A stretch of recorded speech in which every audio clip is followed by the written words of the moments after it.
Selamat pagi pemirsa, apa kabar Indonesia pagi hari ini? Langsung kami buka dengan berita upaya menekan angka kriminalitas di jalan raya. Tim gabungan Satpol PP dan TNI Polri di Sidoarjo, Jawa Timur menggelar razia anak jalanan dan premanisme. Dari hasil penyisiran yang digelar di sejumlah titik rawan kriminal, petugas mengamankan 24 orang anak dan preman. Ya, tidak sedikit ya dari oknum preman yang tertangkap ini juga menyaru sebagai pengamen yang memaksa pemakai jalan untuk menyerahkan sejumlah uang sehingga meresahkan masyarakat.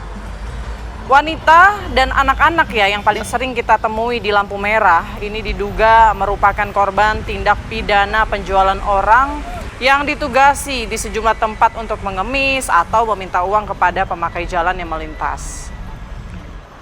Selain sebagai upaya menekan angka kriminalitas di jalan raya, razia gabungan anak jalanan dan premanisme ini sengaja digelar sebagai upaya menindaklanjuti adanya keluhan masyarakat terkait premanisme di jalan raya yang viral di media sosial.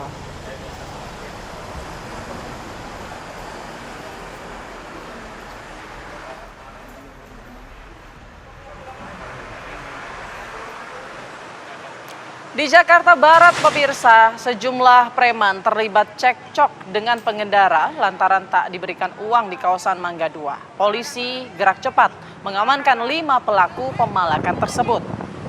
Kita saksikan bersama-sama pemirsa bagaimana video yang viral di media sosial terlihat korban berusaha menghindari pelaku pemalakan yang mengejar dan memaksa korban memberikan sejumlah uang saat mobil boxnya sedang memutar balik kendaraan di kawasan Pinangsia, Taman Sari, Jakarta Barat. Petugas unit reskrim Polsek Taman Sari langsung bergerak cepat mengamankan 5 preman berkedok paogah yang terlibat cekcok dengan pengendara mobil tersebut. Pemalakan terjadi karena pengemudi mobil tersebut tidak mau memberikan uang dan akhirnya terlibat cekcok dengan para pelaku. Kelima paogah yang ditangkap masih menjalani pemeriksaan dan rencananya akan dilakukan pembinaan.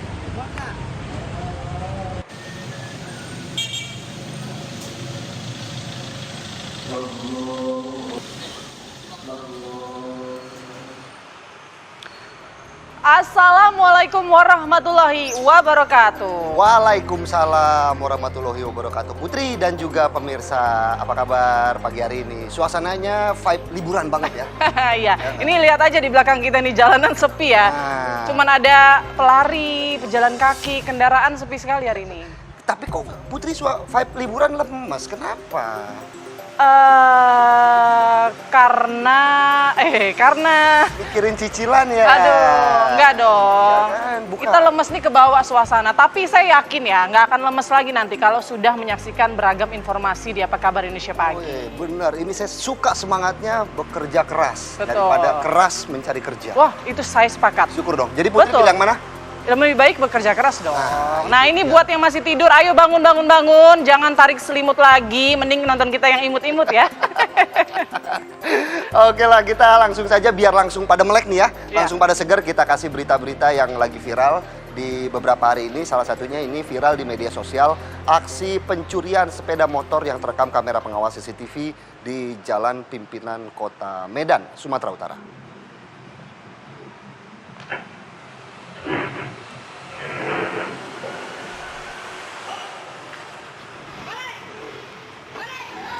Aksi pelaku kepergok warga dan menjadi bulan-bulanan hingga harus dirawat di rumah sakit.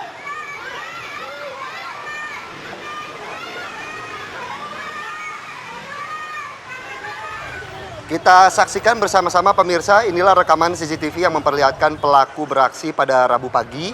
Awalnya pelaku yang berjumlah 2 orang datang menggunakan sepeda motor, kemudian salah satu pelaku masuk ke pekarangan rumah. Pelaku tersebut langsung mengarah ke sepeda motor korban yang sedang terparkir saat berusaha membobol kunci kontak. Aksinya ini dipergoki oleh warga. Pelaku yang panik langsung berlari ke arah rekannya yang menunggu di atas sepeda motor dan kemudian mencoba melarikan diri. Tapi apes, kendaraan terjatuh langsung ditangkap oleh warga. Pelaku lainnya ini berhasil kabur dan Kapolsek Medan Timur Kompol Agus Manimbul Butar-Butar mengatakan 1 orang pelaku sudah diamankan dan dibawa ke rumah sakit untuk mendapatkan perawatan medis. Nekat ya aksi pelaku.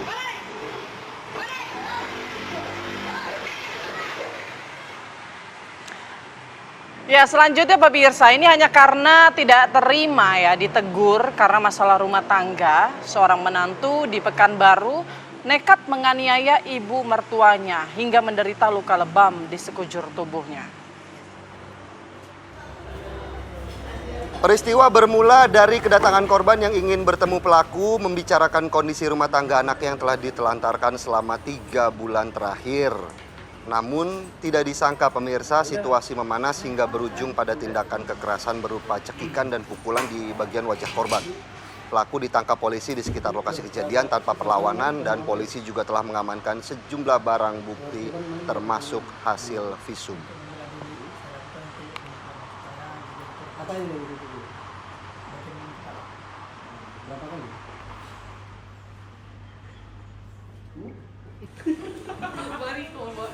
Oke, kita ke wilayah lainnya Putri dan juga pemirsa ya. Ini polisi ungkap kasus pembunuhan di areal perkebunan kelapa sawit di wilayah Tapanuli Selatan, Sumatera Utara. 3 tersangka menganiaya dan menembak mati korban karena merasa kesal. Ini mereka dibohongi. Bohong, jangan bohong. Jangan suka bohong. Ya, beginilah rekaman video amatir tim Inavis dan tim Opsnal Satreskrim Polres Tapanuli Selatan saat menggali tempat ditemukannya tulang belulang manusia ya di areal perkebunan kelapa sawit milik warga di Kelurahan Pardomuan. Setelah melakukan serangkaian penyelidikan dan penyidikan, petugas akhirnya menangkap 3 orang tersangka di 3 lokasi berbeda di Kabupaten Tapsel. Mereka berperan sebagai eksekutor, pemilik senapan angin, dan menguburkan jasad korban. Motif dari kasus pembunuhan ini adalah salah paham dan kecurigaan terhadap korban yang dianggap sebagai orang asing oleh warga sekitar. Para pelaku mengaku di kampung mereka sering terjadi pencurian. Nah, korban yang diduga sebagai pencuri kemudian dianiaya dan ditembak para pelaku serta jasadnya dimakamkan di sekitar lokasi. Main hakim sendiri yang berujung di kantor polisi ya. Betul. Lebih baik main yang lain ya, jangan main hakim. Apa itu? Main jauh-jauh kalau kata orang. Baik, kita ke informasi selanjutnya. Pemirsa, Satreskrim Polresta Bandung berhasil menangkap 2 orang tersangka terduga pembunuh seorang pria berusia 19 tahun di kawasan Cicalengka, Kabupaten Bandung, Jawa Barat. Para tersangka yang juga kakak beradik tersebut nekat menghabisi nyawa korban karena dendam. Pelaku pernah dianiaya oleh korban. Dan pemirsa, inilah detik-detik seorang pria bernama Hekel Sender Hayer dikeroyok oleh 3 orang warga di Cicalengka, Kabupaten Bandung yang aksinya ini kemudian viral juga ya di media sosial. Terlihat tadi dalam video korban dikejar para tersangka sambil membacok senjata tajam ke arah tubuh korban. Korban sempat menghindar, tapi akhirnya korban tersungkur tidak berdaya karena terkena bacokan para tersangka. Satreskrim Polresta Bandung berhasil menangkap 2 orang tersangka kakak beradik berinisial AM dan DP. Berdasarkan hasil pemeriksaan, keduanya tega menganiaya korban untuk membalaskan dendam dari salah seorang tersangka AM yang mengaku pernah dianiaya terlebih dahulu oleh korban. Hasil otopsi, korban meninggal dunia akibat luka bacok dan tusukan dari senjata tajam yang berada di bagian kepala. Selain 2 tersangka yang sudah ditangkap, petugas kepolisian tengah melakukan pengejaran terhadap seorang tersangka lainnya yang masuk dalam DPO.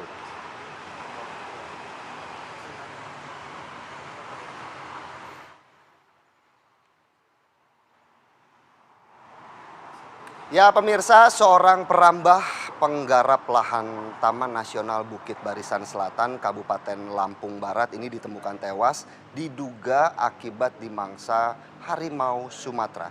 Jasad korban ditemukan hanya menyisakan bagian kepala dan beberapa bagian tubuhnya saja.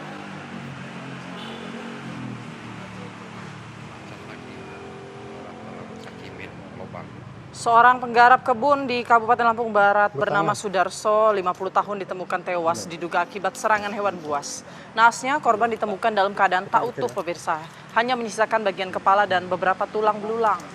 Korban dilaporkan menghilang sejak hari Sabtu 24 Mei pekan lalu. Terakhir korban terlihat oleh adiknya di gubuk miliknya di Kecamatan Air Hitam, Lampung Barat.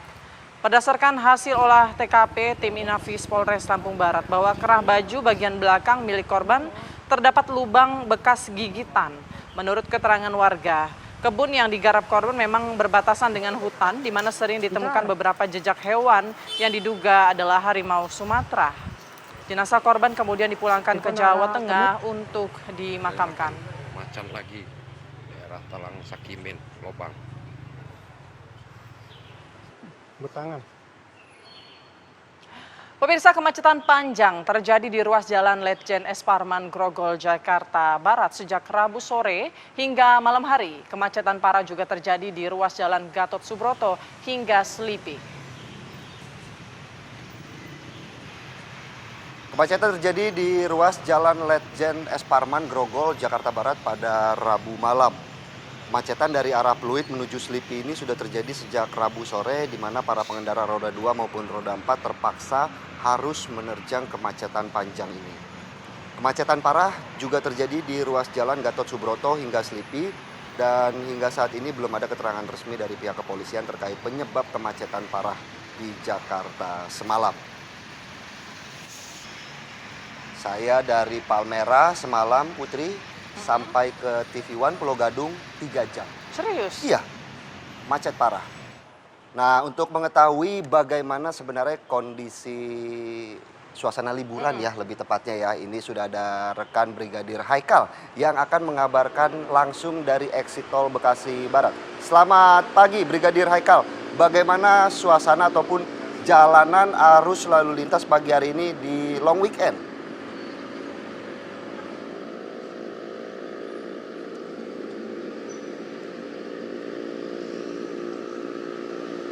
Ya baik, terima kasih Philip dan juga Putri, dan selamat pagi pemirsa. Kembali kami dari NTMC Polri akan menginformasikan situasi arus lalu lintas pada pagi hari ini langsung dari kawasan exit tol Bekasi Barat, di mana situasi arus lalu lintas pada pagi hari ini di kawasan exit tol Bekasi Barat terkait hari libur nasional yang tepat pada hari ini, yaitu situasi arus lalu lintas dari arah Jalan Kiai Haji Nur Ali yang akan menuju ke arah Pekayon terpantau ramai lancar pada pagi hari ini. Situasi arus lalu lintas dari arah sebaliknya dari arah Pekayon yang akan menuju ke arah Jalan Kiai Haji Nur Ali maupun yang akan berbelok ke arah tol Bekasi Barat juga terpantau ramai lancar pada pagi hari ini. Situasi arus lalu lintas yang akan menuju ke arah Kranji dari kawasan Simpang Bekasi Barat juga terpantau ramai lancar. Memang situasi arus lalu lintas di kawasan ini masih terpantau ramai lancar, namun demikian perlu diperhatikan apabila Anda melewati kawasan ini, banyaknya kendaraan yang masuk dan keluar dari kawasan exit tol Bekasi Barat serta kendaraan-kendaraan besar ataupun truk-truk besar yang melintas di kawasan ini juga perlu menjadi perhatian Anda, dikarenakan memang banyaknya kendaraan tersebut yang melintas dan masyarakat yang berkendara pada pagi hari ini di kawasan ini mengendalikan kendaraannya juga cukup dengan kecepatan yang normal. Kawasan exit tol Bekasi Barat ini juga merupakan jalur yang akan menuju ke arah Jakarta melalui Jalan Kiai Haji Nur Ali di Jalan Arteri dan kawasan tol Bekasi Barat. Khusus bagi Anda yang melewati jalur Jalan Kiai Haji Nur Ali, adanya pembangunan pipa di kawasan tersebut membuat jalan menjadi menyempit. Untuk itu selalu konsentrasi apabila Anda berkendara dan akan menuju ke kawasan Jakarta pada pagi hari ini. Kami juga menghimbau untuk mengurangi batas kecepatan kendaraan Anda apabila melewati kawasan persimpangan Bekasi Barat, dikarenakan memang banyaknya masyarakat yang berolahraga pada pagi hari ini dan tidak menggunakan trotoar sebagai jalur Anda, karena trotoar memang dikhususkan untuk masyarakat. Tetap disiplin berlalu lintas dimanapun Anda berada, tidak menggunakan ponsel saat berkendara, dan kami juga akan menginformasikan pada pagi hari ini data kecelakaan lalu lintas yang terjadi selama 1 kali 24 jam, terjadi 192 kasus laka lantas dengan rincian 17 meninggal dunia, 23 luka berat dan 257 luka ringan di seluruh Indonesia.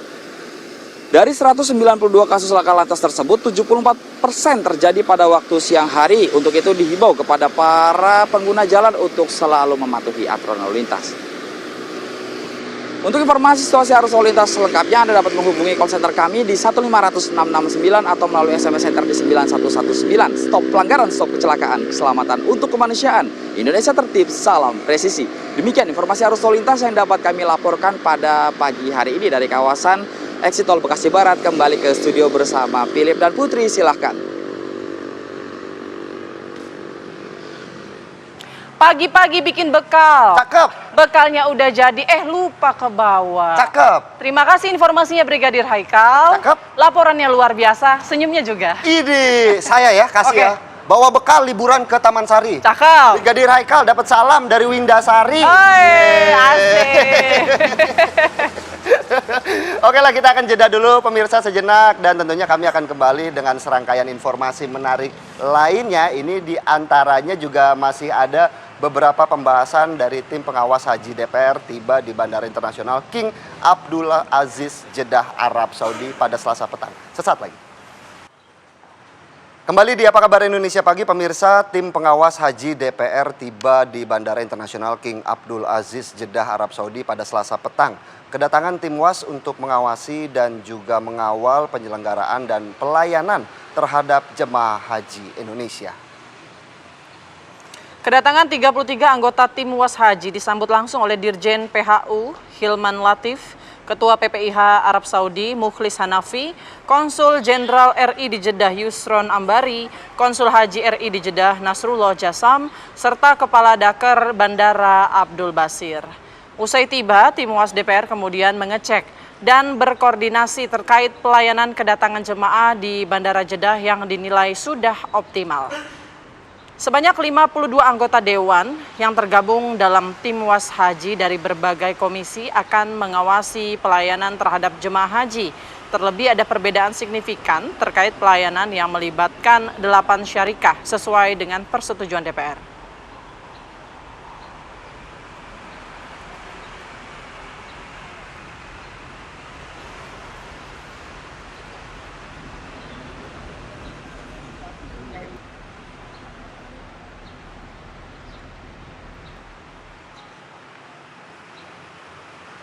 Pemirsa, Presiden Prabowo Subianto mengundang Presiden Prancis Emmanuel Macron makan malam di Istana Kepresidenan Jakarta. Ya, Macron dan Prabowo berjalan berdampingan memasuki ruangan gala dinner sekitar pukul 20.50 waktu Indonesia Barat. Terdengar juga iringan musik saat keduanya masuk ke dalam. Para jajaran kabinet Merah Putih pun tampak hadir dan membuat barisan untuk menyambut Prabowo dan juga Macron.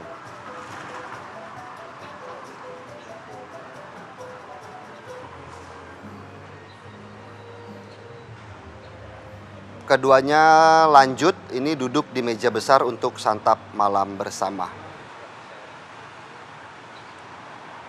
Sementara itu pemirsa, Wakil Presiden Gibran Rakabuming Raka melakukan kunjungan kerja ke Ibu Kota Nusantara dengan melihat langsung proses kantor Kemenko, kemudian ada pembangunan Masjid Negara dan juga Istana Wakil Presiden. Peninjauan ini bertujuan memastikan bahwa pembangunan infrastruktur utama di IKN berjalan sesuai dengan rencana, baik dari segi desain, kualitas konstruksi, dan ketepatan waktu. Pembangunan Istana Wapres dirancang dengan konsep kota hijau dan smart city yang menjadi ciri khas dari IKN. Saat ini pembangunan Istana Wapres tahap pertama mencapai 43% pembangunan dan diperkirakan selesai pada Desember 2025 mendatang. Pembangunan Istana Wakil Presiden menjadi bagian penting dari transformasi tata kelola pemerintahan yang lebih merata dan terdesentralisasi. Sejalan dengan visi besar pemindahan ibu kota negara di Kalimantan Timur.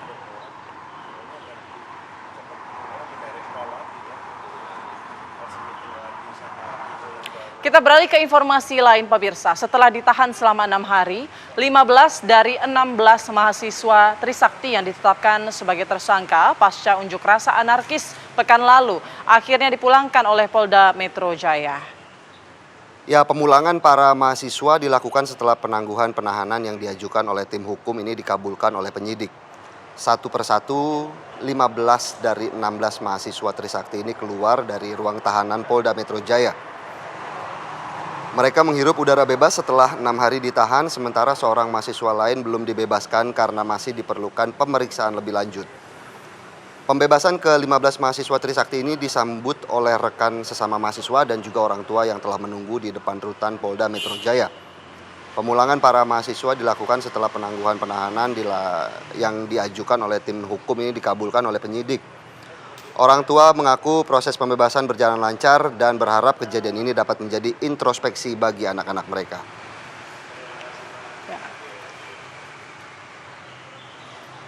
Kita ke berita lainnya pemirsa, sidang gugatan selebgram Lisa Mariana kepada mantan Gubernur Jawa Barat Ridwan Kamil digelar di Pengadilan Negeri Kota Bandung.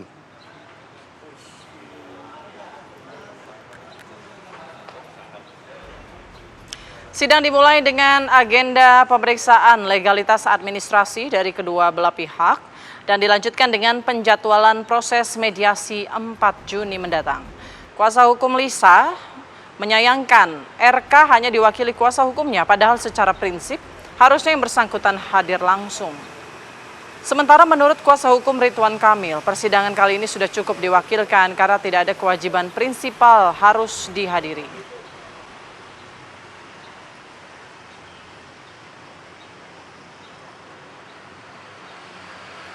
Pemirsa, Wali Kota Depok bersama jajarannya meninjau lokasi barak militer yang akan digunakan sebagai tempat pendidikan karakter bagi remaja di Depok.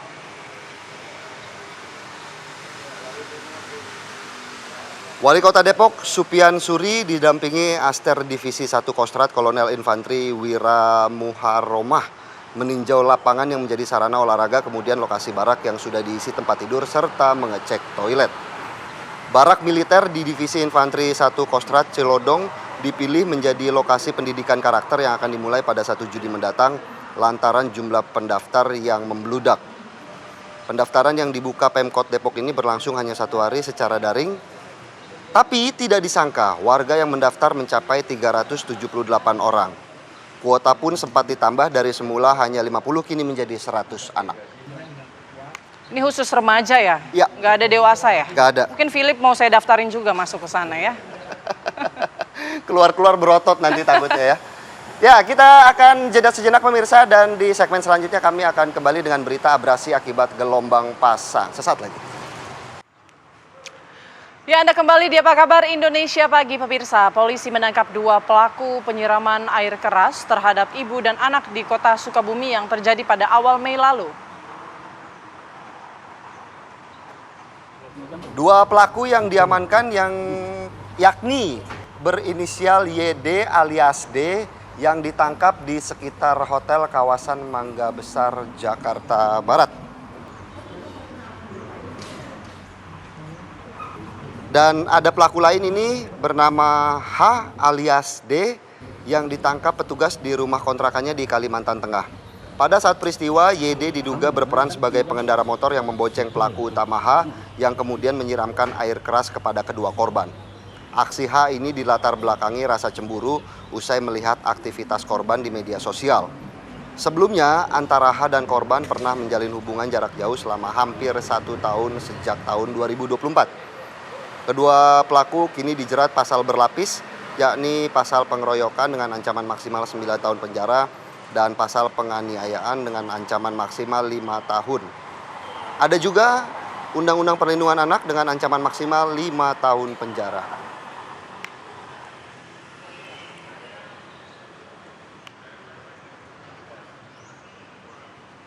Kita ke wilayah Bandung pemirsa, Satreskrim Polresta Bandung berhasil menangkap 2 orang tersangka terduga pembunuhan seorang pria berusia 19 tahun di kawasan Cicalengka, Jawa Barat.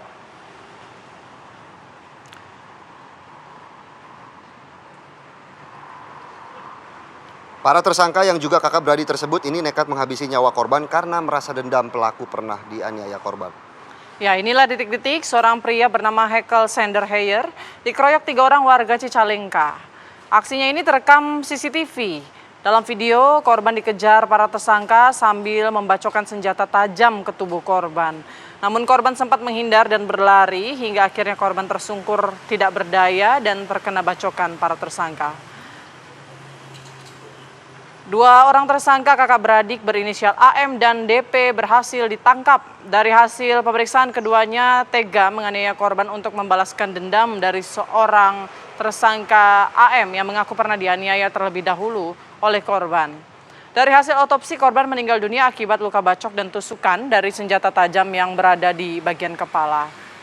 Selain 2 tersangka yang sudah ditangkap, petugas tengah melakukan pengejaran terhadap seorang tersangka lainnya yang masuk dalam DPO.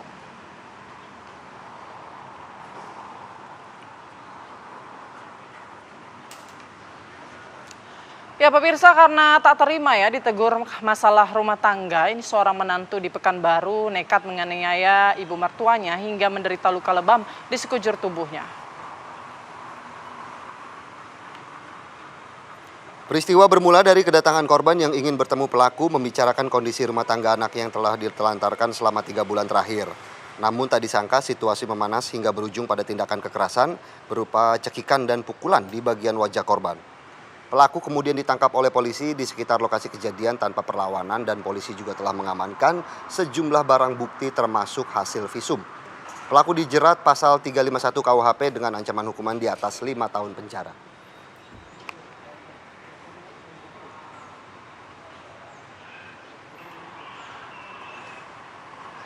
Pemirsa, diduga menjadi korban malpraktik, luka di alat kelamin seorang bocah di Kerinci, Jambi tak kunjung sembuh meski telah 8 bulan dihitan di tempat praktek mandiri di Kecamatan Kayu Aro, Kabupaten Kerinci, Jambi. Ya, beginilah kondisi seorang bocah 9 tahun warga Sangir, Kecamatan Kayu Aro, pasca disunat di sebuah klinik. Kondisinya belum sembuh pemirsa, kendati sudah 8 bulan ya dirinya dihitan. Ia juga menjadi korban malpraktik karena menderita sakit serius. Bocah Malang ini kini kesulitan buang air kecil dan trauma berat. Bahkan hampir setiap waktu selalu menangis kesakitan. Pihak keluarga sempat membawa korban ke rumah sakit di Sumatera Barat dan telah dilakukan 5 kali tindakan operasi. Namun dokter menyatakan bahwa alat kelamin korban yang terpotong lewat dari batas yang seharusnya ditentukan. Berdasarkan pengakuan ibu korban, hingga operasi kedua, oknum perawat yang menyunat korban tersebut bertanggung jawab sepenuhnya. Namun pada operasi ketiga hingga kelima, pelaku hanya membantu uang transportasi. Orang tua korban pun akhirnya mengunggah kondisi anaknya ke media sosial, lantaran terduga pelaku kini terkesan tak ingin bertanggung jawab.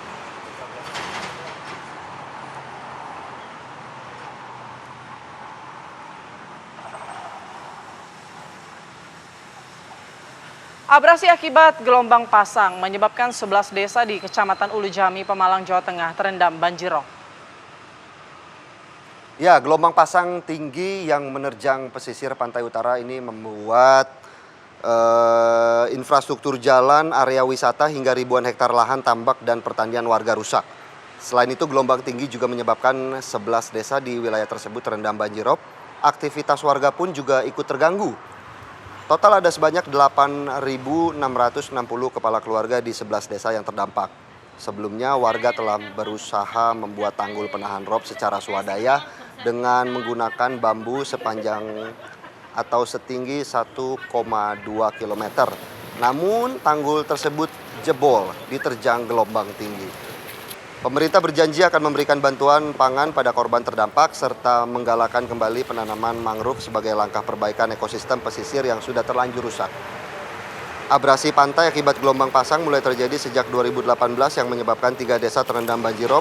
Kemudian di tahun 2025 ini bertambah secara signifikan menjadi 11 desa. Warga berharap pemerintah membangun tanggul lebih permanen untuk melindungi limpasan atau limpahan air laut agar tidak masuk pemukiman.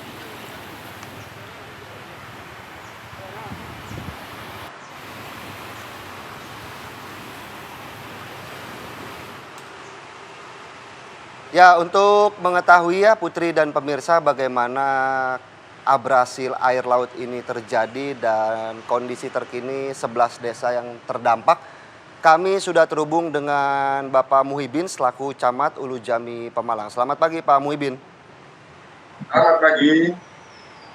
Baik, Pak Muhibin, kami penasaran Pak, sejauh ini kondisi dari 11 desa yang terkena abrasi seperti apa? Apakah seluruh rumah tangga atau keluarga yang tinggal di sana harus dievakuasi atau masih ada yang bisa ditinggalkan?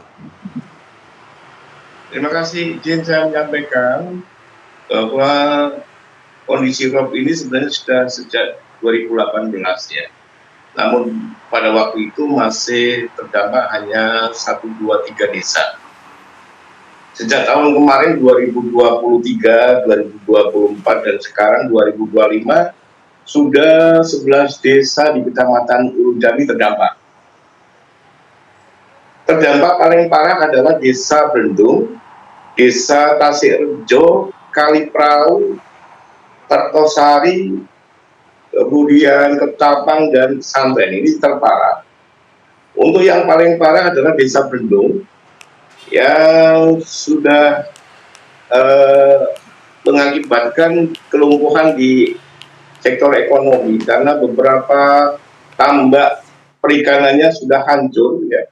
Kemudian lahan pertaniannya juga sudah tidak berfungsi lagi, bahkan hampir semua lahan pertanian di Desa Bendung itu sudah tidak berfungsi lagi. Mata pencaharian masyarakat Bendung sekarang sudah sangat menurun drastis, ya, sangat menurun drastis. Mereka pindah dari lahan pertanian melati, terutama perkebunan melati. Mereka sudah mencari lokasi baru yang tidak ada di desa lain, ya, yang belum terkena rob. Untuk kondisi rumahnya, karena rob ini datang setiap hari, namun demikian pada jam-jam tertentu sudah mulai surut. Jadi untuk sementara memang belum kami lakukan untuk relokasi maupun evakuasi lebih lanjut. Demikian.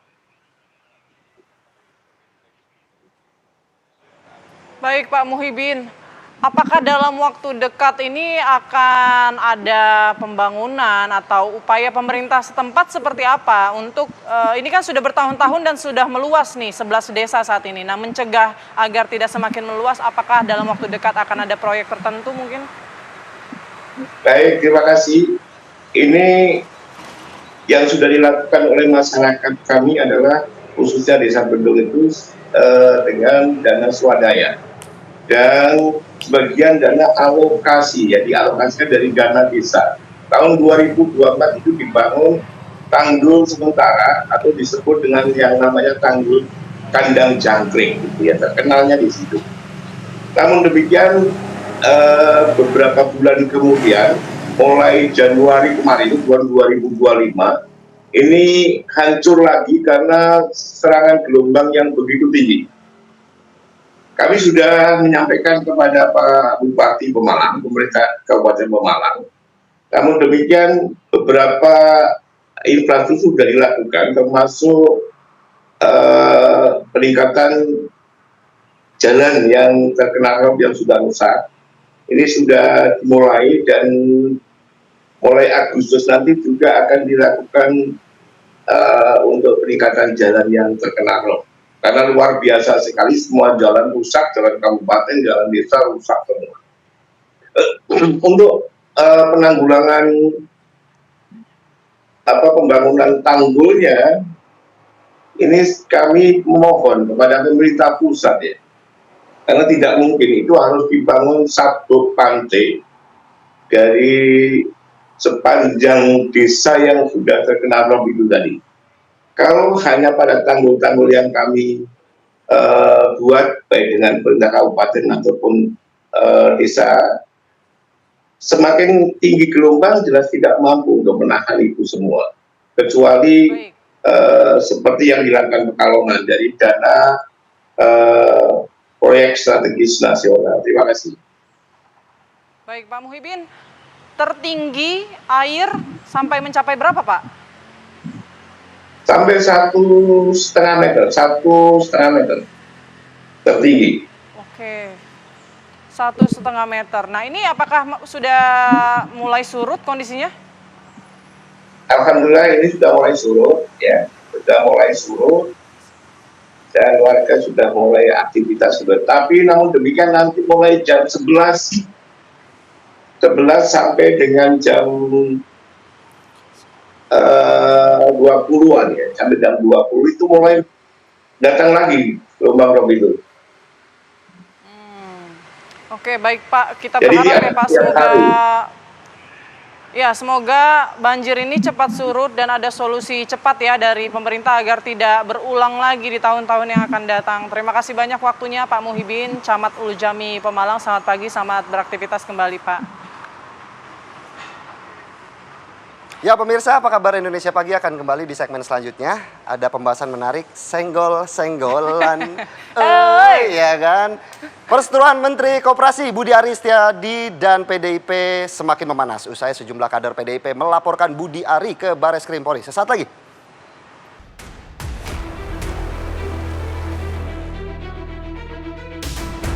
Perseteruan Menteri Koperasi Budi Ari Setiadi dan PDI Perjuangan semakin memanas.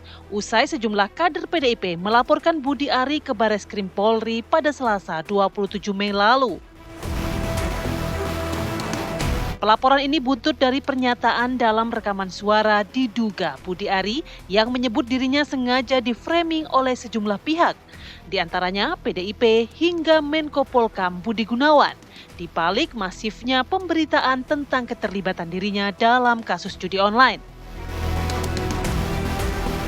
Selain dilaporkan ke polisi, Budi Ari juga dicecar anggota DPR PDIP saat sidang DPR. PDIP menuntut Budi Ari meminta maaf karena pernyataannya tersebut. Sebelumnya, nama Budi Ari muncul dalam dakwaan kasus judi online yang melibatkan oknum pegawai Kominfo. Dalam dakwaan Zulkarnain Apriliantoni CS, Budi Ari disebut mendapatkan jatah 50% uang yang dikumpulkan terdakwa dari pemilik situs judi online yang tidak diblokir. Menko Budi Ari membantah isi dakwaan tersebut. Dan dalam rekaman yang viral di media sosial, suara yang diduga Budi Ari Setiadi justru membantah keterlibatan dirinya. Akankah tudingan yang menyeret nama PDIP ini menjadi perang terbuka antara PDI Perjuangan dengan Budi Ari Setiadi? Tim TV One mengabarkan.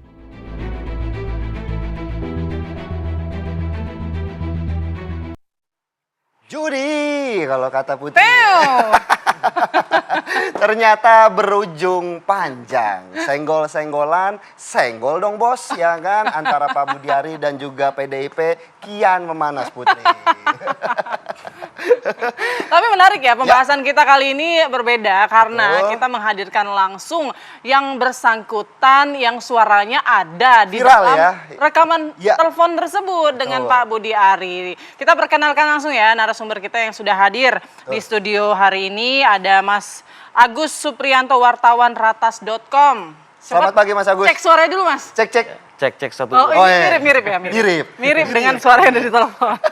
Kemudian ada Mas Silas Dutu, Kabitkum DPP Projo. Selamat pagi Mas. Selamat pagi. Dan juga melalui sambungan Zoom, ada Mas Aryo Seno Bagaskoro, politikus PDIP. Selamat pagi Mas Seno. Selamat pagi Mas Seno. Oke, sambil memperbaiki komunikasi kita ya, saya kasih pantun dulu sedikit. Cakep. Pagi-pagi masak telur dadar, Cakep. sambil duduk di taman bunga. Cakep. Nah, rekaman suara Budi Ari sudah beredar. Cakep. Mas Agus, apa maksud tujuannya? Senyum dulu Mas Ya, Agus. baik. Bismillahirrahmanirrahim. Assalamualaikum warahmatullahi wabarakatuh. Waalaikumsalam. Terima kasih kepada TV One yang telah mengundang saya sebelumnya. Ya, ini adalah perdana ya, saya Betul. diundang di TV nasional kan itu. Mungkin sebelum saya jawab, akan boleh sedikit paparkan kronologis pemuatan berita tersebut ya. Jadi sebenarnya tanggal 17 Mei, Sabtu ya, 17 Mei 2025 itu saya ya tim redaksi lah mengangkat isu judul ini sudah dipersiapkan. Jadi siang hari itu saya sudah konfirmasi ke beliau, Pak Menteri ya. Pak Menteri, punten saya izin ingin mengkonfirmasi soal isi dakwaan ya di dalam sidang itu kan yang terdakwa judul itu. Nah, dari siang sampai sore masih centang 1, centang 2, kemudian malam belum. Nah, ketika kami ingin menaikkan berita itu sudah centang 2 biru sudah terbaca artinya ya kan. Pak Budi Ari waktu itu posisinya masih di luar negeri berarti? Mungkin saya tidak tahu ya. Oke. Tapi begitu saya ingin menaikkan, centang 2, tapi kok nggak dibalas. Pak Menteri punten monitor. Tidak juga, akhirnya sudah. Bismillah saya naikkan, Kemudian 1 jam kemudian beliau langsung telepon. Itulah pertama kali kejadiannya. Nah, tadi saya ralat sendiri, Mbak, tadi izin Putri, bukan Mbak Putri ya. Ya, saya dari ratastv.com. Jadi Ratas itu Ratas Group lah. Ada ratas.id, kantor berita ratas.id dan ratastv.co ya. Kalau channelnya kita Ratas TV, channelnya kita. Oke, setelah kita naikkan 1 jam kemudian tuh beliau telepon saya. Malam itu. Nah, itulah peristiwa yang sebenarnya ini awal dari yang menghebohkan ini kan gitulah. Beliau telepon ya sebenarnya intinya protes gitu kan. Protes tentang judul ya yang dibuat oleh ratastv.co. Yang saya bacakan judulnya ya. Buset. Ternyata ex Menkom Info Budi Ari minta jatah uang pengamanan tanda kutip judi online 50%. Itulah yang membuat beliau ya tanda kutip marah ya, bedang gitu. Tersentil begitu ya. Saya dengarkan saja. Dan kebetulan waktu itu di di studio kami ya, di kantor kami ya udah ada beberapa tim redaksi, akhirnya kita inisiatif merekam supaya untuk bukti supaya kita aman lah gitu, minimal gitu kan. Ya beliau seperti yang direkam itu, kok judulnya seperti ini, buset. Itu kan isi framingnya Tony segala macam bla seperti direkam itulah kita sudah dengar lah gitu. Nah akhirnya ya sudah saya dengarkan sampai ya berisi yang terakhir itu ada kata tudingan PDIP dan mohon maaf ya, dan ada beliau menyebut Menko Polhukam Budi Gunawan gitu kan. Saya balik nanya, Pak Menteri punten, apakah nggak riskan nanti kalau menyebut nama beliau tanpa bukti kan gitu kan? Ya itu nanti gampang lah seperti isi rekaman itu kan gitu. Nah sebenarnya udah sampai situ, kemudian ya kalau nggak salah 7 menit sekian detik lah itu rekamannya. Setelah tayang kemudian kami naikkan itulah gitu kan. Tapi sebenarnya tidak langsung naikkan di rekamannya, tidak, itu baru di websitenya dulu gitu loh. Rekamannya itu belakangan. Nah ini yang terjadi justru setelah tayang itu jam 1 itu diserang DDoS terus kita lumpuh, tidak bisa dibuka dua-duanya.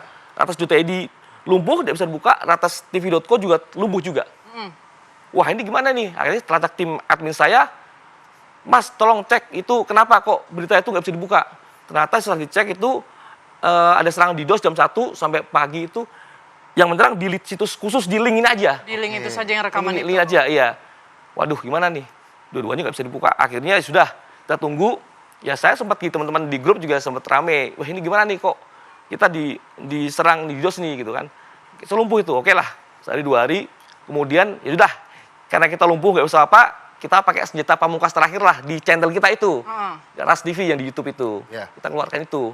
Ya bismillah lah ya. Ya mungkin ya sebenarnya sebelum naik juga Dewan Redaksi sudah memikirkan. Kita sudah mengkalkulasi apa yang terjadi nanti gitu kan. Termasuk ya mungkin. Tapi Mas Agus begini, kan memang tujuan awalnya untuk wawancara. Wawancaranya via apa? Via telepon. Oh memang sudah disampaikan sebelumnya ya? Sudah. Jadi pertama itu saya WA beliau, nggak direspon, akhirnya beliau nelpon setelah berita itu tayang gitu loh.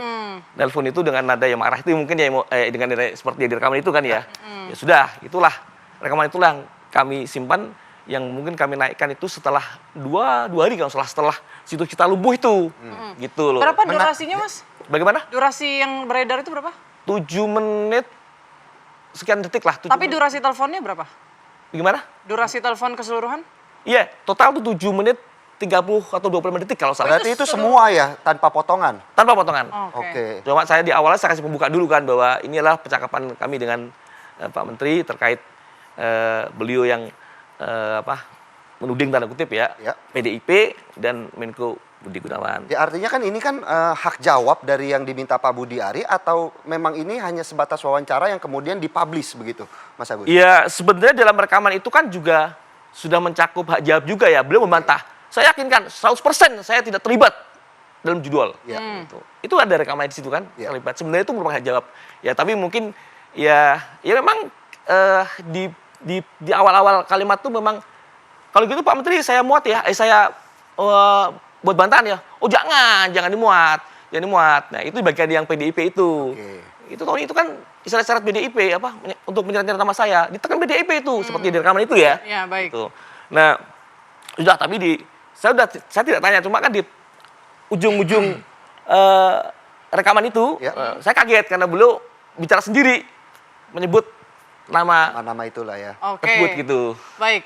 Mas Silas, ini kan Projo kemarin kan ngomong kalau misalnya ini ruang privat sebetulnya, bukan bermaksud untuk memfitnah, begitu kan bahasanya ya. Ya. Tapi kan sudah kita dengarkan tadi bahwa sudah ada terinfo loh Pak Menteri ini bahwa ini wawancara begitu. Artinya harusnya mengetahui bahwa ini bukan telepon pribadi, tapi ini adalah sebuah wawancara. Sebenarnya bukan sebuah wawancara juga kayak menurut saya ya. Ini pembicaraan antara Budi Ari dengan wartawan untuk mengklarifikasi, menanyakan berita-berita yang sudah dimuat oleh Ratas TV. Nah, Ratas TV yang disebutkan tadi itu kan judulnya itu sangat sangat tendensius, ya, sangat tendensius dan tidak sesuai dengan fakta. Di situ disebutkan seolah-olah Budi Ari ini terlibat dengan judul atau terlibat dalam pengamanan judul. Padahal sebenarnya 100% tidak ada sama sekali keterlibatan itu. Dan Ratas mengutip ada dakwaan, ya, ada permintaan. Kalaupun di dalam dakwaan itu menyebutkan Budi Ari, itu tidak sama sekali tidak diketahui oleh Budi Ari. Itu pembicaraan di luar pembicaraan para tersangka, para terdakwa. Ya. Dan sama sekali tidak diketahui, sama sekali tidak ada perintah, apalagi mendapatkan jatah dari pengamanan judi online itu. Nah, kemudian di dalam pembicaraan itu jelas sekali Budi Ari mengatakan bahwa ditanya oleh Ratas TV, saya kutip, saya muat. Budi Ari mengatakan jangan dikutip, jangan dipublikasi. Artinya apa?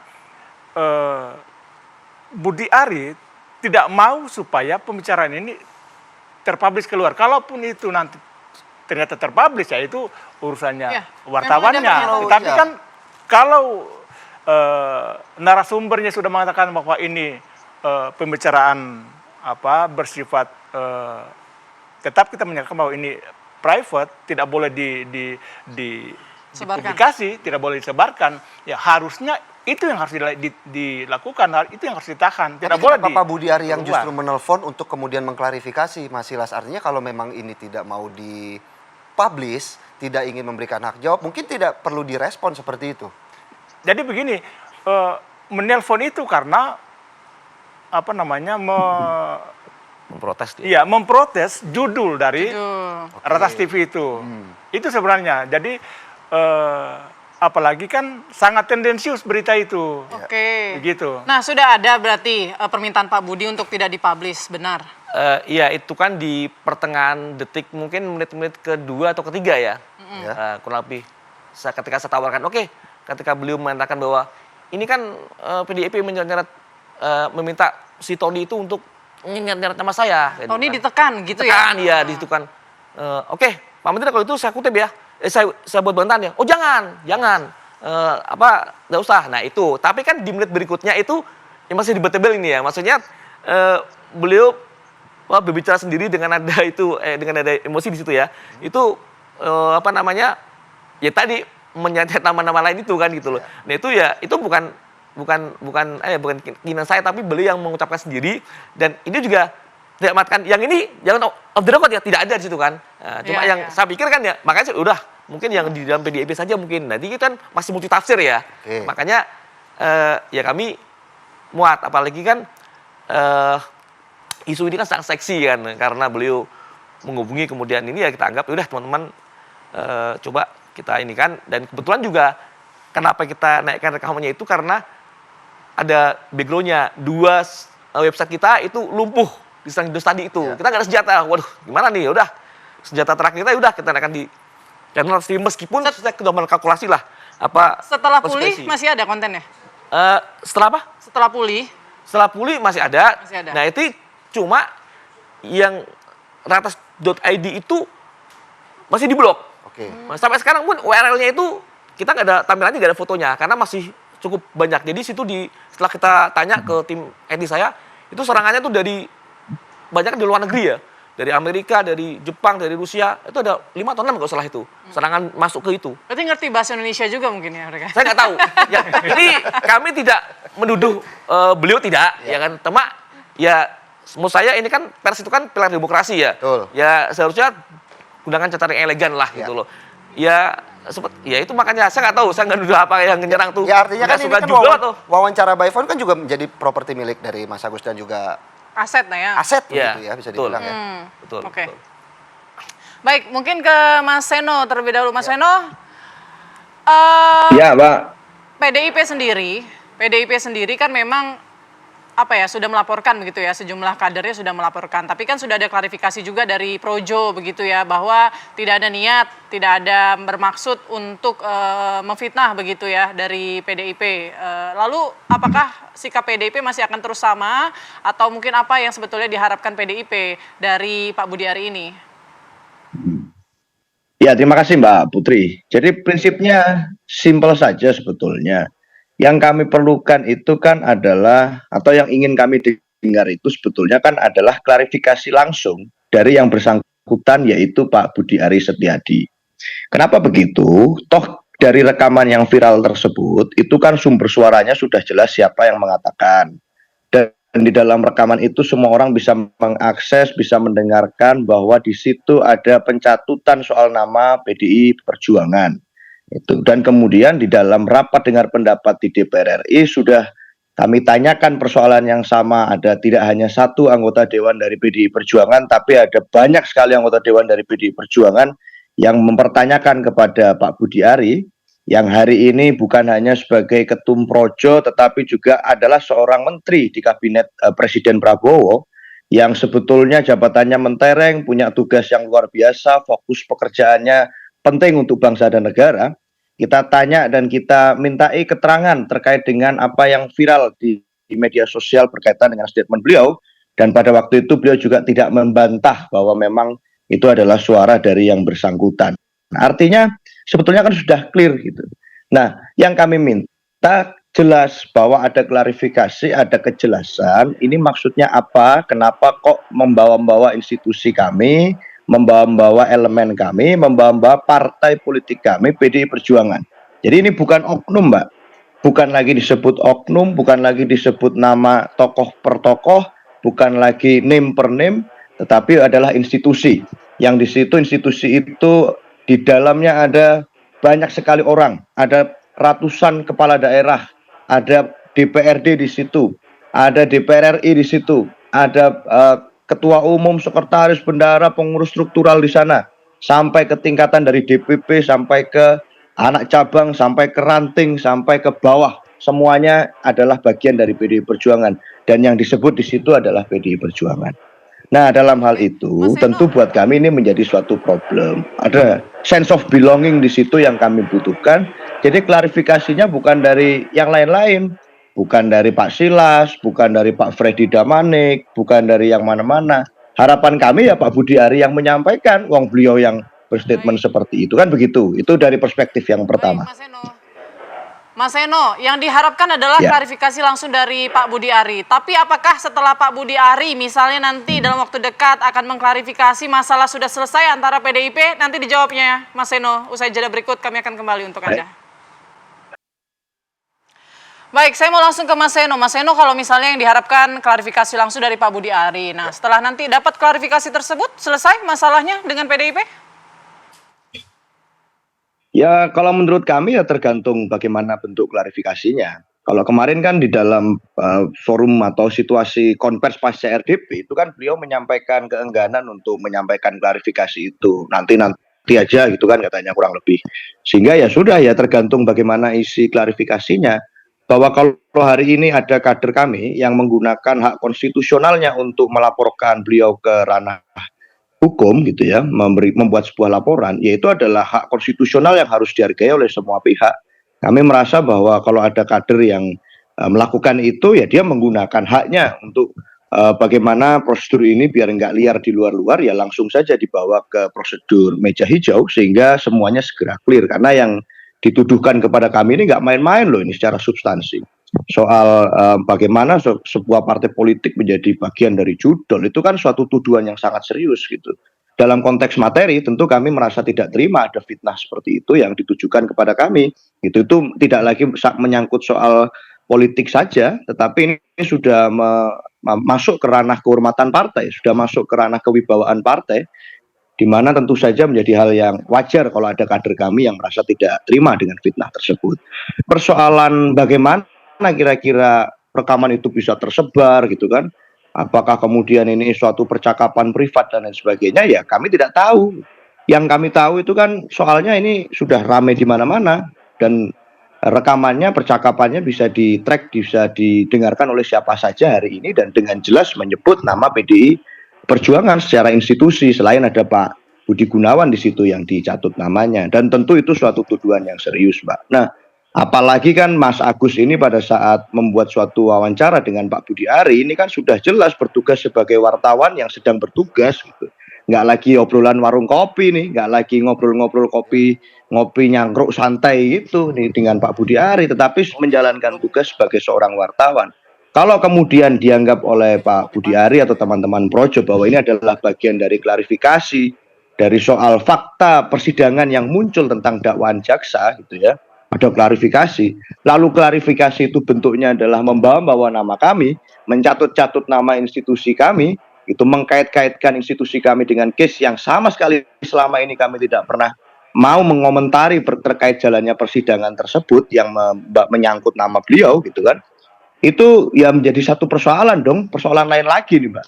Gimana kalau kemudian nanti diklarifikasi TV One gitu, apakah kemudian Pak Budi Ari akan menyampaikan jawaban yang kurang lebih sama? Kalau diklarifikasi oleh pihak lain lagi, apakah nanti akan menyampaikan atau mencatut nama institusi kami juga, kan jadi panjang dan kemana-mana ini kalau kemudian caranya seperti itu. Nah, buat kami tentu itu menjadi persoalan di negeri hari ini yang harusnya semua orang bebas bersuara. Kami juga bebas dong untuk menanggapi bagaimana kami merasa difitnah dengan adanya pernyataan tersebut. Mas Eno, kalau Ibu Ketum sendiri melihat permasalahan ini menanggapinya seperti apa, Ibu Megawati? Ya, saya rasa tidak perlu jauh-jauh ke ketua umum gitu ya. Saya rasa bahkan kader biasa sekalipun itu banyak yang merasa tersinggung, banyak yang merasa tidak pas dengan apa yang disampaikan. Tentu saja ini menjadi suatu hal yang dirasakan oleh banyak pihak. Nggak usah jauh-jauh sampai ke ketum sih.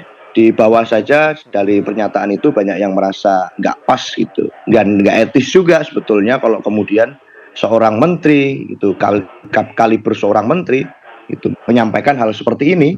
Meskipun itu katakan dalam konteks yang awalnya diniatkan sebagai percakapan privat. Berapa kali percakapan privat seperti itu yang kemudian mencatut nama kami dilakukan oleh Pak Budi Ari, ini kan jadi suatu persoalan. Masalahnya yang ini yang viral di mana-mana gitu kan. Yang lain-lain bagaimana? Kami nggak tahu juga. Dan itu menjadi satu problem tersendiri buat kami, karena itu disampaikan dan sudah bisa menjadi konsumsi publik. Saya rasa itu.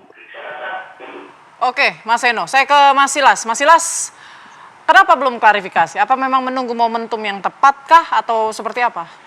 Sebenarnya begini, jadi kita sebenarnya harus melihat persoalan ini secara proporsional, tidak terlalu tendensius, apalagi menjustifikasi bahwa Budi Ari memfitnah, mencemarkan atau menuduh institusi PDIP. Karena justru Budi Ari menghormati, menjaga PDIP, sehingga di dalam wawancara itu berkali-kali mengatakan bahwa jangan dipublikasi, jangan ditulis klarifikasinya itu. Jadi jelas di situ tidak ada sama sekali intensi untuk mencemarkan atau memfitnah PDIP, sehingga tidak relevan juga untuk mengklarifikasi, karena memang tidak ada sebenarnya niatnya atau tujuan untuk memfitnah. Tapi kan kadang niat itu agak berbanding terbalik dengan hasil. Sekarang banyak kader PDIP yang tadi Mas Eno juga sudah sampaikan merasa sakit hati begitu dengan kata-kata dari Pak Budi Ari. Apakah juga tidak ada upaya dari Pak Budi Ari mungkin untuk berminta maaf, untuk mengklarifikasi juga dalam waktu dekat? Nanti kita lihat, tetapi yang pasti kalaupun dibutuhkan untuk melakukan klarifikasi sementara niatnya tidak ada, apa yang harus diklarifikasi? Atau sedang mengumpulkan bukti? Gitu. Sebenarnya kan klarifikasi sudah lewat Projo ya. Cuman kan harapan dari PDIP dan kawan-kawan ini kan langsung gitu dari Pak Budi. Apakah memang ini hanya salah paham mungkin begitu ya. Yang penting keluar langsung dari mulutnya Pak Budi.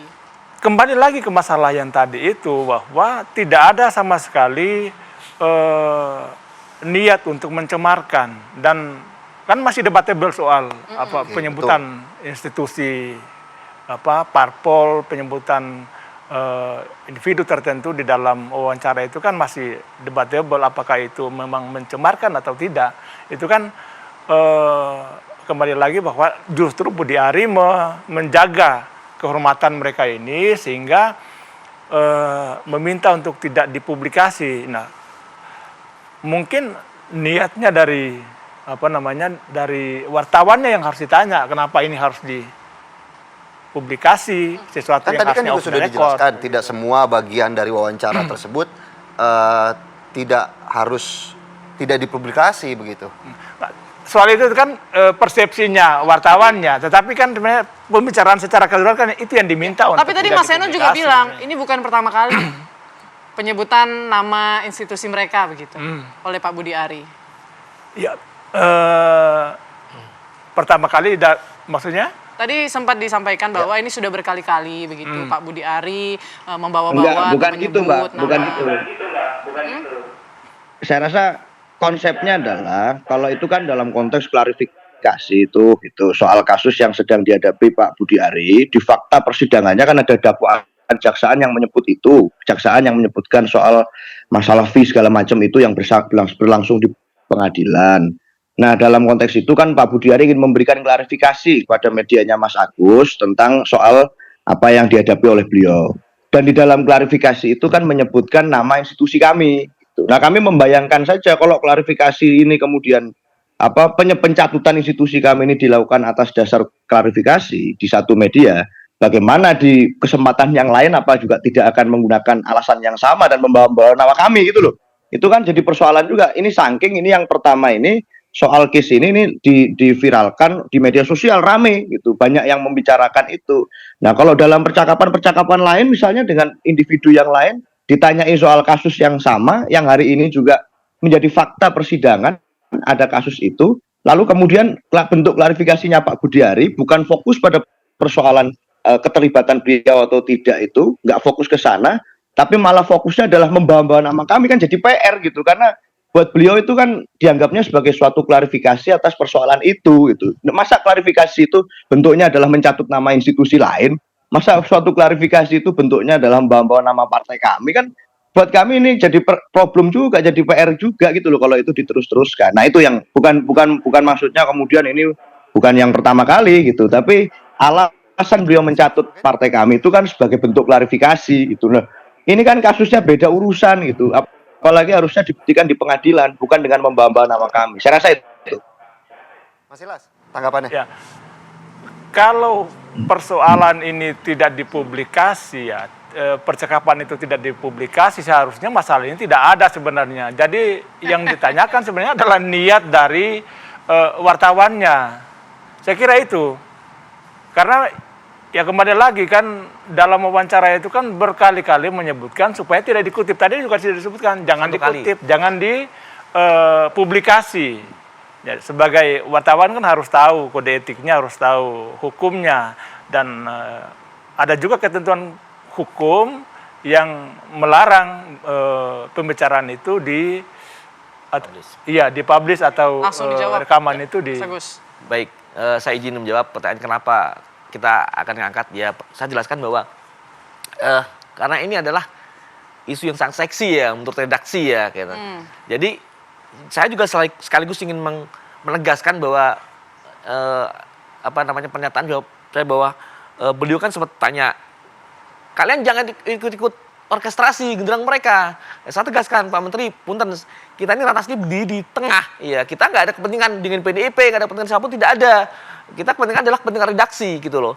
Bahwa redaksi itu dalam menyajikan berita kan memang harus melihat sisi apa yang menarik kan gitu. Nah, ini kan sangat seksi menurut kita ya. Nah, sehingga Ratus pun akhirnya membuat judul yang notabene berbeda dengan media lain. Nah, itulah yang dipersoalkan ya.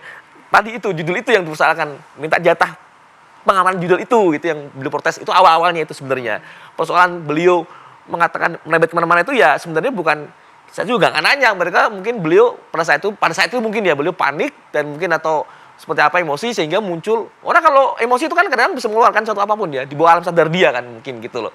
Nah itu tadi Mas saya menjawab dari Projo ya bahwa mengapa kita harus menaikkan yang pasti itu adalah karena kita melihat Konteksnya wawancara. sangat seksi konteks wawancara itu sangat seksi isu ini yang kita angkat. Itu pun juga sebenarnya baru di website kita, di kantor berita kita, di online kita kan gitu loh. Sebelum naik ke channel kita Ratas TV itu yang diisi rekaman itu ya kita menaikkan dulu di 2 website kita tadi itu. Baru naik udah langsung diserang begitu Langsung ya. serang, itu kan jam. Naik setengah 8, kemudian jam 1. Baik. Itu langsung. Oke. Video sangat luar biasa. Tapi langsung lumpuh. Mas Agus sudah kan Projo sampaikan mau diperiksa ya, maksudnya oleh tim Projo ataupun dari Pak Budi Ari. Sudah ketemu? Ya, ini sekaligus ya alhamdulillah kemarin kita ya sudah bahasanya beliau kan tabayun ya, kita sudah juga berkomunikasi kemarin kebetulan ya kan. Ya, namanya manusia, kita juga pers itu kan juga tidak sempurna ya. Kalau memang kita sangat fair, kalau memang kita ada yang salah misalkan ya kita akuin. Memang sih kita juga akuin ada beberapa poin mungkin ya ada yang Kurang pas. belum pas lah gitu kan. Tapi itu adalah produk jurnalistik. Nanti bisa diuji Dewan Pers silahkan. Oke, gitu kan. jadi intinya pertemuannya berakhir dengan baik-baik ya antara Mas Agus dengan Pak Menteri ya. Tapi di take down nggak? videonya? Alhamdulillah. Rekamannya. Ya, Di take down nggak, Mas? begini ya. Ya, ini ya sih tabayun itu kan dalam rangka mencari solusi ya. Way out-nya seperti apa kan itu kan. Ya kemarin ya kita sudah buat buat kesepakatan ya intinya mencari jalan ya supaya kita sama-sama damai lah begitu. Baik. Nah sebenarnya kita juga nggak ingin membuat gaduh ya sebenarnya. Nah termasuk juga saya lupa tadi sebenarnya ada 2 berita yang membuat beliau ingin protes juga tuh soal berita yang kedua, kabinet Prabowo pecah, ya kan? Menteri Budi Ari tuding Menko Polhukam Budi Gunawan sebagai otak framing dirinya kan itu juga dipersoalkan, tapi ya saya sudah jelaskan juga kita nggak ingin membuat gaduh keadaan tidak. Kalau kita kan melihatnya kan di sisi politik tadi itu yang soal dulu itu yang ya, beliau sempat mengatakan wah kamu jangan begitu nanti kamu dimarahin pemerintah ini malu domba ya. Saya sekarang tidak ada, kalau media itu kan memang angle-nya banyak gitu kan, kita tidak bisa membuat judul atau menaikkan judul yang nggak menarik Ya, karena inti judul pertemuannya akhirnya gimana Mas? Tadi itu tidak disebutkan clear itu soal hasil pertemuan itu. Saya tadi dalam perjalanan ke sini saya melihat link yang sama yang medianya itu kontennya itu saya lihat sudah di take down dan saya baca nonton ada permintaan maaf setelah pertemuan itu mengakui ada kesalahan, mengakui ada pelanggaran terhadap kode etik sehingga itu di take down. Gitu. Saya pikir dengan adanya pernyataan itu berarti kan ini jelas bahwa ada sesuatu yang salah yang dilakukannya. Baik. Sehingga di take down. Jadi Selesai. harusnya selesai. Harusnya. Ya. Harusnya selesai antara Pak Budi Ari dengan ratas.id. Tapi apakah selesai juga nanti dengan PDIP? Kita tunggu kita ya. tunggu ya. Seperti apa kelanjutan Gitu. dari episode-nya Cinta ya. segitiga. Wah. harus. Baik, terima kasih Terima Mas kasih. Eno, Mohon maaf waktunya Mas Silas, terbatas. dan juga Mas Agus untuk waktunya pada pagi hari ini. Dan pemirsa apa kabar Indonesia Pagi tentunya juga masih akan kembali di segmen selanjutnya ini. Masih banyak begitu ya berita-berita menarik lainnya untuk Anda. Ya, Anda kembali di Apa Kabar Indonesia Pagi, pemirsa. Jelang kunjungan Presiden Prabowo Subianto dan Presiden Prancis Emmanuel Macron ke Candi Borobudur, segala persiapan terus dilakukan. Ya, salah satunya seperti apa nih persiapannya, Putri Windasari? Ya, di mana ini Presiden Prancis ini diagendakan akan mengunjungi Candi Borobudur ya pada hari ini, pemirsa. Terkait kedatangan Macron kemarin, ini telah dilaksanakan simulasi pengawalan oleh pihak kepolisian. Kemudian juga melewati gerbang Kalpataru, iring-iringan mobil masuk ke dalam kawasan Candi Borobudur di Magelang, Jawa Tengah. Terlihat rombongan mobil tersebut dikawal mobil patwal milik Polri. Ya, beberapa persiapan juga terus dikebut pihak pengelola Candi Borobudur seperti pembersihan area pelataran candi. Ada juga pemasangan tanaman di depan gerbang Kalpataru. Sementara itu sebelumnya warganet diramaikan dengan video pembangunan stairlift di area Candi Borobudur. Ternyata Menteri Kebudayaan Fadlizon ini memberikan klarifikasi mengenai pembangunan stairlift dan rem di Candi Borobudur. Ia pun menjamin pembangunannya ini tidak akan merusak situs Candi Borobudur.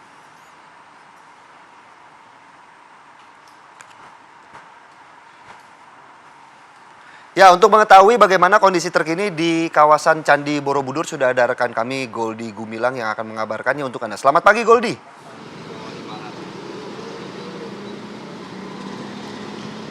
Ya, selamat pagi rekan dan juga pemirsa. Saat ini di kawasan Candi Borobudur, ini kurang berapa jam lagi Presiden Prancis Emmanuel Macron dan Presiden Republik Indonesia Prabowo Subianto akan menyambangi salah satu situs warisan dunia yang berada di Indonesia, ya, di Candi Borobudur.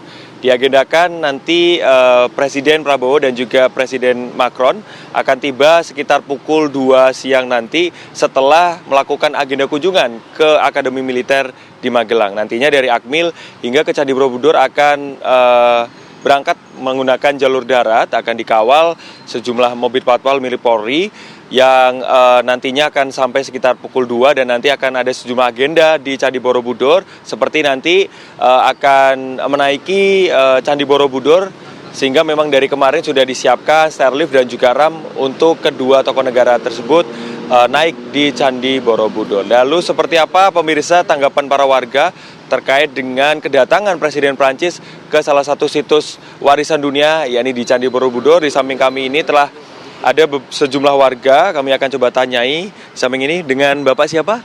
Dengan Heri Saputra. Oke, Pak Heri ini dari mana dan dengan siapa aja ke sini, Pak? Ya, saya hari ini dengan keluarga. Ya, saya dari Kota Serang. Dari Kota Serang? Iya. Oke, dari Serang hari ini ke Borobudur, mau liburan ke Borobudur atau gimana, Pak? Ya, kebetulan hari ini kan long weekend ya. Ya, long 2 hari kita libur, 4 tambah Sabtu Minggu jadi 4 hari. Ya, memanfaatkan waktu yang ada, membawa anak-anak ini dibuat pelajaran dari sekolah. Oh iya. Iya.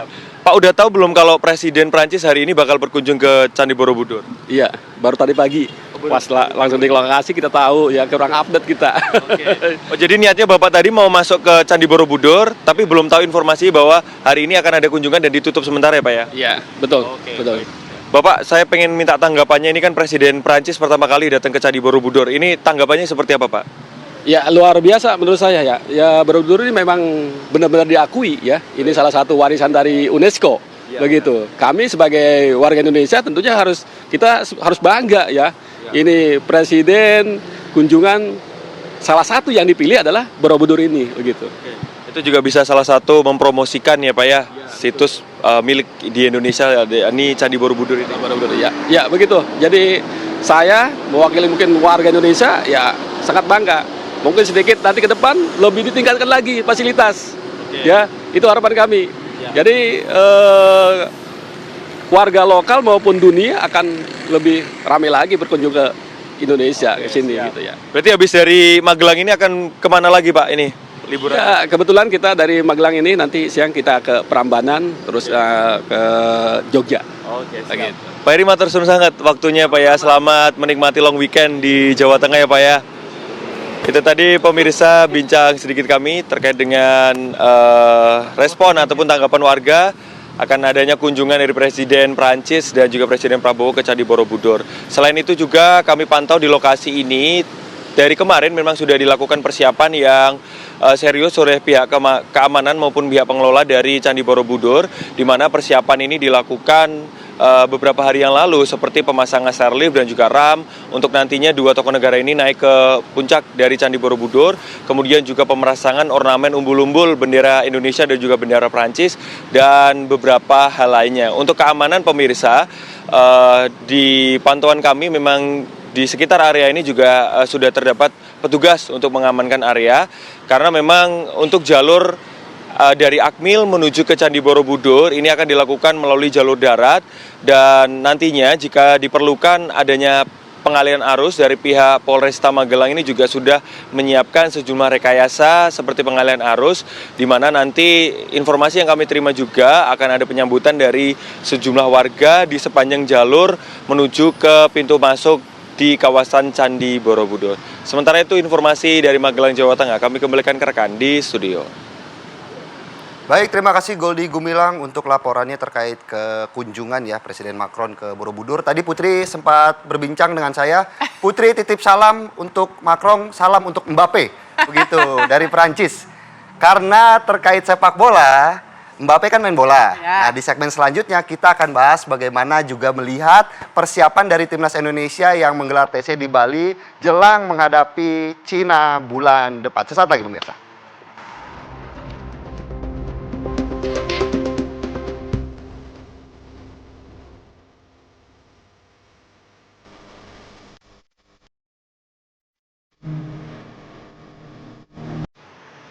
Kembali di Apa Kabar Indonesia Pagi, pemirsa. Upaya menekan angka kriminalitas di jalan raya. Tim gabungan Satpol PP dan TNI Polri di Sidoarjo, Jawa Timur menggelar razia anak jalanan dan premanisme.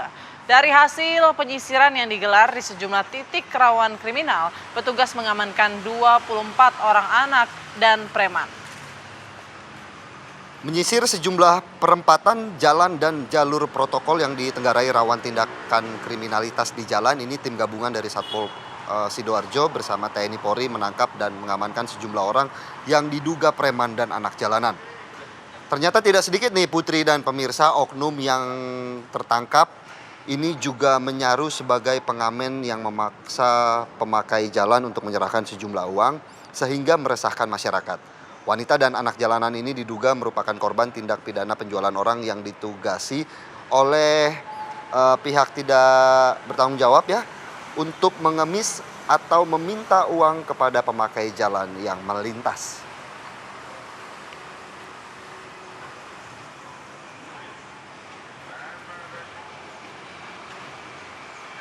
Dari Sidoarjo, Jawa Timur, kita bergeser ke Jakarta Barat. Ini sejumlah preman terlibat cekcok dengan pengendara lantaran tak diberikan uang di kawasan Mangga 2. Polisi kemudian bergerak cepat untuk mengamankan 5 pelaku pemalakan tersebut.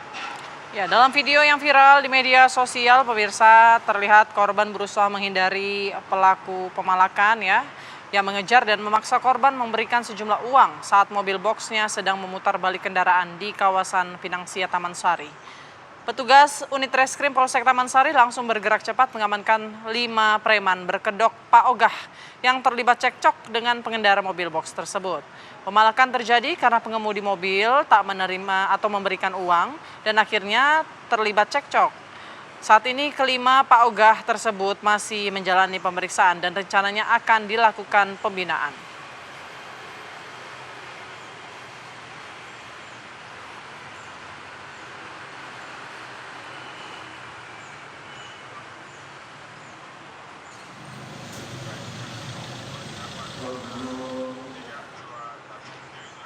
Kita ke informasi lain pemirsa, pemusatan latihan tim nasional Indonesia yang berlangsung di Bali terus dimatangkan.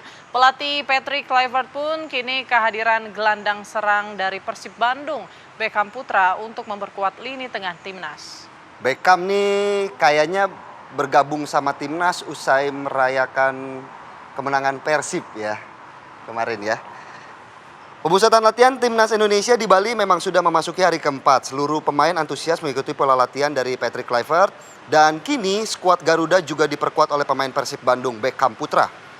Kehadiran Beckham memberi alternatif lain bagi pelatih Patrick Kluivert dalam mengisi posisi di lini tengah timnas. Beckham Putra mengaku bangga saat dipanggil untuk berlaga bersama timnas senior dan akan memberikan yang terbaik untuk Indonesia. Nah, selain Beckham Putra, Justin Hapner dan Calvin Verdong juga turut memperkuat timnas. Total hingga kini ada 25 pemain yang hadir dari total 32 nama yang dipanggil. Pemusatan latihan akan digelar selama 5 hari hingga 31 Mei 2025.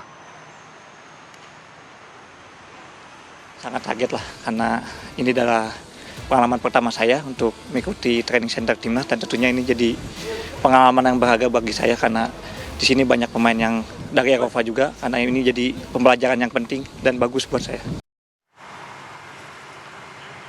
Ya, untuk mengetahui bagaimana kondisi terkini atau hari ini Timnas latihan apa, kami sudah terhubung dengan rekan kami Farah Manila yang saat ini berada di Bali. Selamat pagi Farah. Bang, orang katanya ngepen ya? Ya, selamat pagi Philip dan juga Putri. Ini kami berada saat ini di Bali United Center dan saya akan tunjukkan ini adalah lokasi yang ya, Philip dan juga Putri, memang hari ini nanti akan ada pemusatan latihan hari ketiga. Jadi kemarin ini sebenarnya adalah waktu libur para pemain timnas, jadi dimanfaatkan untuk beristirahat sejenak. Informasi yang kami dapatkan dari rekan-rekan ofisial, Philip dan juga Putri, kemarin waktu libur ini banyak teman-teman pemain timnas yang memanfaatkan momen libur ini untuk melakukan berbagai kegiatan. Beberapa di antaranya ada yang sejenak beristirahat di mobil, di hotel maksud kami, kemudian ada juga beberapa yang kemudian jalan-jalan menikmati Bali, ada juga yang sekedar bersepeda di sekitar pantai, area hotel, dan juga ada yang bermain padel. Informasi-informasi ini kami dapatkan dari teman-teman ofisial, namun sayangnya kemarin kami tidak menemui satu pemain pun yang sedang berkeliling di area Bali. Dan sekarang Philip dan juga Putri, saya berada di area Bali United Training Center yang nantinya akan digunakan untuk pemusatan latihan atau training camp para pemain timnas. Untuk training center atau pemusatan latihan hari ini atau hari ketiga rencananya akan digelar pada pukul 17.00 waktu Indonesia Tengah atau 16.00 waktu Indonesia Barat. Nah, sementara para pemain yang sudah bergabung hari ini, informasi terbaru yang kami dapatkan ini sudah ada 28 pemain dari 32 pemain. Ada 4 pemain yang belum bergabung, yaitu Kevin Dix, Sandy Walsh, Eliano, dan Paes. Nah, keempat pemain ini rencananya baru akan bergabung di Jakarta. Artinya selama TC di Bali ini hanya akan ada 28 pemain saja yang akan mengikuti pemusatan latihan hingga tanggal 31 Mei 2025 atau hari kelima pemusatan latihan. Dan di Bali United Training Center sendiri, pemirsa, ini sebenarnya ada banyak sekali lapangan, dan lapangan yang digunakan oleh pemain timnas nantinya ini sementara yang biasa digunakan adalah lapangan di area lapangan 4 yang berisi tribun utama, dan rencananya juga akan memakai lapangan 1 dan 2 yang memiliki pemandangan langsung dengan Pantai Purnama Gianyar Bali. Jadi kita akan lihat nanti seperti apa pemusatan latihan dari para pemain timnas, apakah akan digelar di lapangan yang sama atau dengan sensasi yang berbeda. Dan sebelum melakukan latihan di lapangan, biasanya para pemain timnas ketika tiba ini harus latihan fisik terlebih dahulu di area gym yang ada dalam Bali United Training Center. Demikian informasi dari wilayah Gianyar Bali. Saya kembalikan ke rekan-rekan di studio. Baik, terima kasih Farah mengabarkan langsung dari Bali. Enak banget ya Farah. Bali ya, langsung tuh ya. Ini libur panjang. Libur panjang, kerja sambil liburan Farah. Bikin iri ya. Cicilan mobil, cicilan rumah, cicilan flexing masih panjang, Bud. Jadi kerja, udah kerja. Bisa nggak kita siaran dari Bali juga? Pakai link Zoom juga ya. Ya pemirsa, apa kabar Indonesia Pagi akan kembali sesaat lagi. Masih banyak kabar viral. Ini salah satunya tim Damkar Kota Magelang berhasil mengevakuasi kaki balita yang terjepit di sela-sela kursi. Sesaat lagi.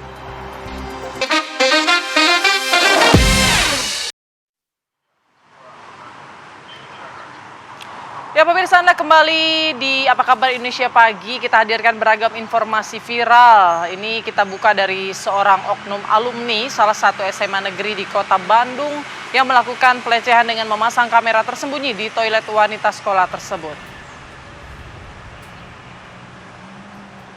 Ya, pelaku berinisial AS dilaporkan ke polisi setelah tertangkap tangan memasang kamera tersembunyi di toilet wanita.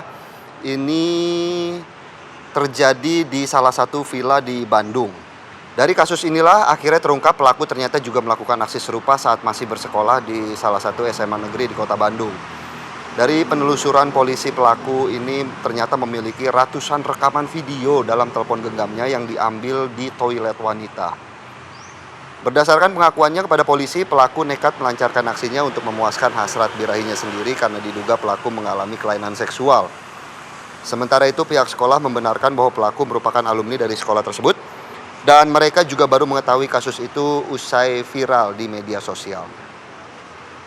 Pihak sekolah sudah memastikan tidak ada lagi perangkat kamera yang terpasang di toilet wanita dan kasus ini sudah dilimpahkan ke Polda Jawa Barat untuk penyelidikan lebih lanjut.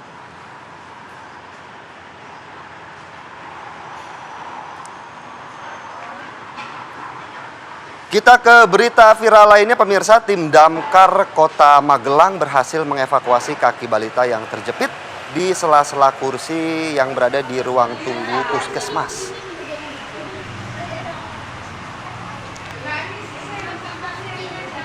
Ya, beginilah proses evakuasi terhadap balita yang terjepit di sela-sela kursi tunggu ya di Puskesmas Pembantu Gelangan di Kota Magelang.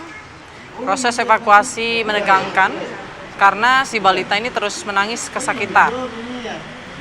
Proses evakuasi tim damkar pun akhirnya berhasil melepaskan kaki korban dengan cara merenggangkan kursi besi menggunakan linggis.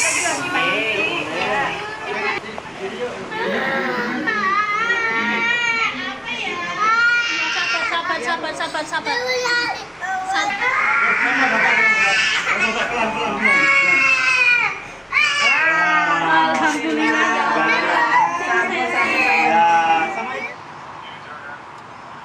Pemirsa, sebuah video yang memperlihatkan aksi seorang kepala desa di Sukabumi, Jawa Barat yang menggadaikan STNK kendaraan pribadinya untuk membantu biaya pengobatan warganya viral di media sosial.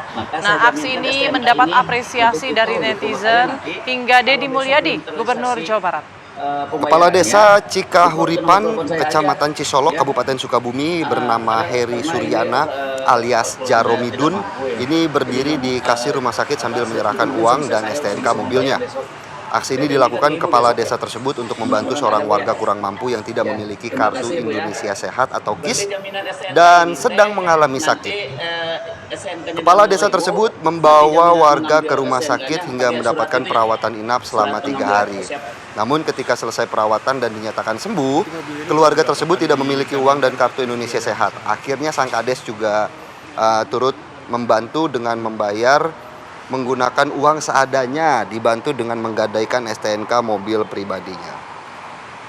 Saat ini STNK mobil milik kepala desa tersebut sudah dikembalikan pihak Humas Rumah Sakit Umum Pelabuhan Ratu.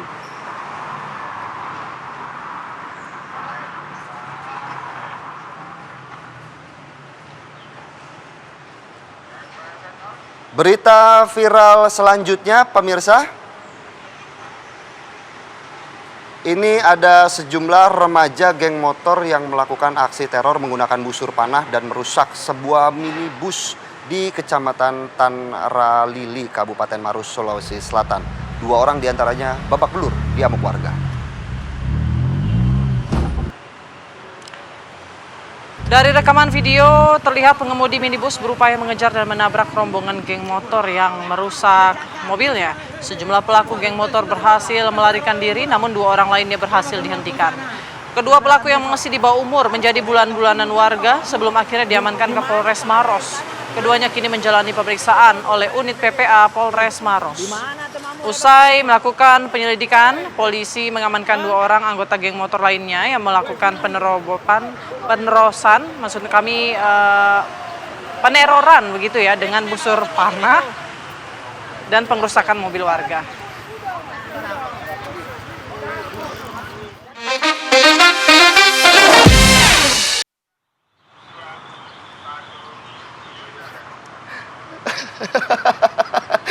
Kalau diem-dieman gini siapa yang mau closing, Put?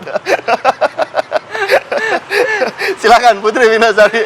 Ya, ketawa kita ini sekaligus menutup jumpa kita ya pemirsa di Apa Kabar Indonesia Pagi. Tapi kami masih akan kembali lagi dong besok pagi di pukul 6.30 waktu Indonesia Barat di program Apa Kabar Indonesia Pagi TV One. Ketawa weekend begitu ya ini. Saya Filipus Yonaso. Dan saya Putri Winasari pamit. Terima kasih, sampai jumpa. Oke.